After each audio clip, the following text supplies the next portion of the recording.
বিশেষকৈ আজি গুৰুত্বপূৰ্ণ খবৰ আহি পৰিছে।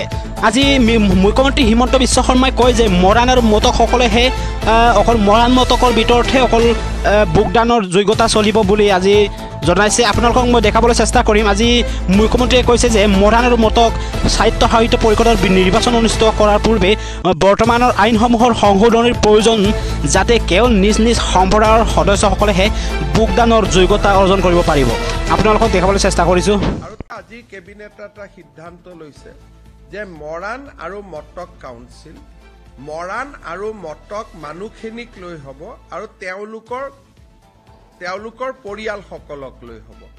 মৰাণ মটক কাউন্সিলত অকল মৰাণ মটক ৰাইজেহে ভোট দিব, আন ৰাইজে ভোট নিদিয়ে।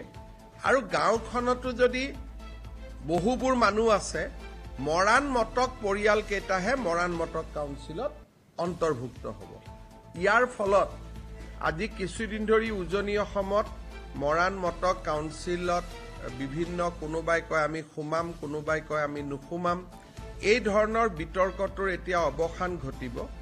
খালি মৰাণ কাউন্সিলত মৰাণ পৰিয়ালসমূহ সোমাব, মটক কাউন্সিলত মটক পৰিয়ালসমূহ সোমাব। মানে মটক আৰু মৰাণেহে ভোট দিব, বেলেগ মানুহে ভোট নিদিয়ে।